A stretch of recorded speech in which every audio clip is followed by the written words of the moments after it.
buenos días o tardes, noches. Mi nombre es Roxana Valle Villegas del grupo 12. El día de hoy voy a hablar acerca de un libro de Michel Foucault llamado La arqueología del saber.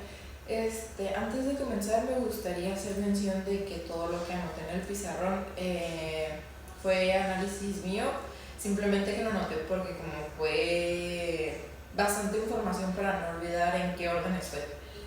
Bueno, me gustaría comenzar con un pequeño concepto de qué es una formación discursiva.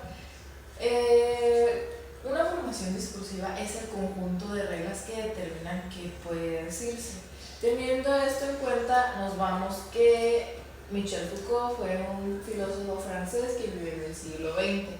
Él se enfocó en el saber y el poder del discurso, hay que tener claro eso. Él no descubre verdades, sino que analiza cómo se construye. El discurso no describe un objeto que está ahí, que está ahí afuera, sino que lo produce como el objeto del saber. Teniendo en cuenta eso, me gustaría regresarme al no descubre verdades, sino que analizar cómo se construyen y proceder con un ejemplo. Que para mí con eso de que no construye verdades, se me viene más como en la política, como en los discursos de la política.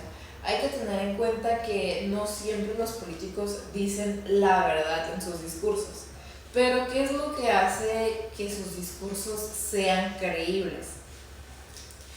En eso ahorita me voy a enfocar, pero el chiste es que tiene que ser un buen discurso para que este se categorice como una verdad que se construye.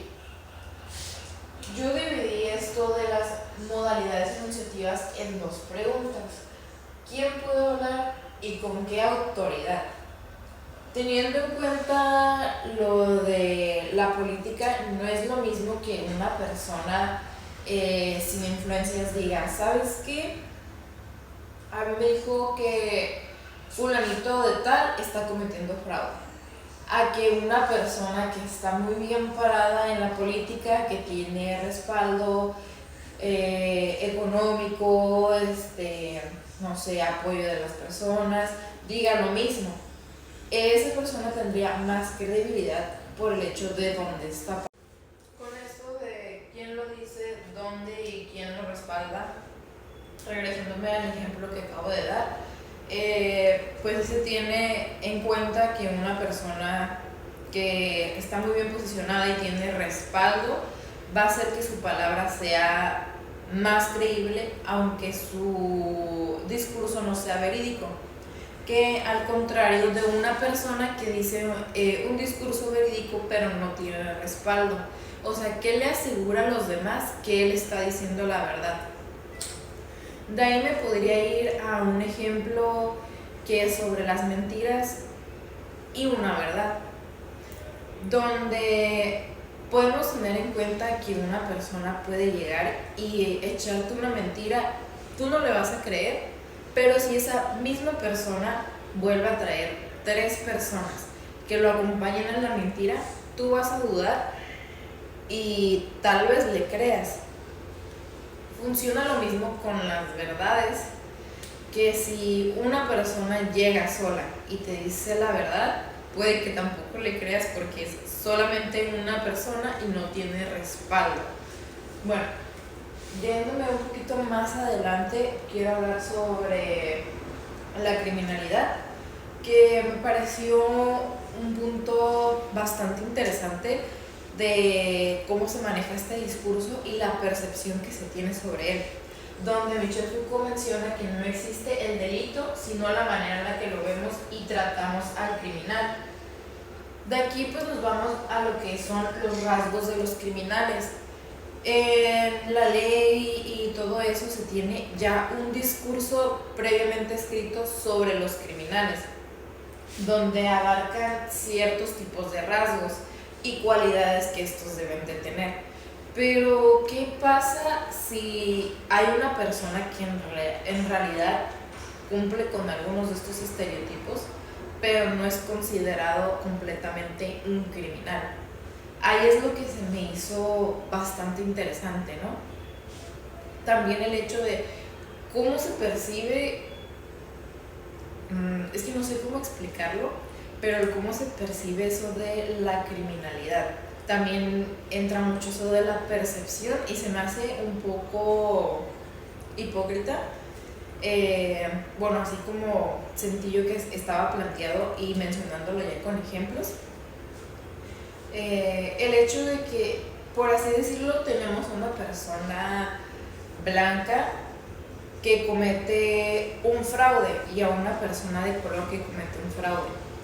Puede que a la persona blanca se le considere que, no sé, tal vez fue un accidente, fue un error, mientras que a la persona de color no. ¿Por qué? Porque en los discursos ya preestablecidos se tiene que esa característica física que él tiene lo hace culpable. Y ahí es donde entran los rasgos de los criminales y lo que menciona Michel Foucault, que no existe el delito sino la manera en la que lo vemos, lo tratamos al criminal. Y es algo que sí se me hizo bastante interesante. Continuando con mi conclusión, concluyo que los discursos sí influyen en cómo se dicen las cosas y en qué puede decirse. Igual que Michel Foucault, que los discursos están hechos de manera artificial y no de manera natural, ya que es algo que nosotros construimos y que no está ya impuesto de una manera natural. También el hecho de que existen muchos tipos de discursos, ya que estos si influyen al momento de la veracidad o si hablamos con cosas falsas, y cuántos tipos de discursos hay, como por ejemplo el criminal, que fue el que hablé hace un momento, no sé, político, social, etc. También me gustaría mencionar sobre la criminalidad, ya para concluir y finalizar, donde considero que este es un conjunto de discursos, ya que aquí se menciona en cómo se castiga y se controla a la persona y qué rasgos tiene que cumplir para llamarla criminal. Entonces, yo creo que todo esto es un conjunto de discursos ya planteados por la sociedad para llegar a este punto. Muchas gracias por ver.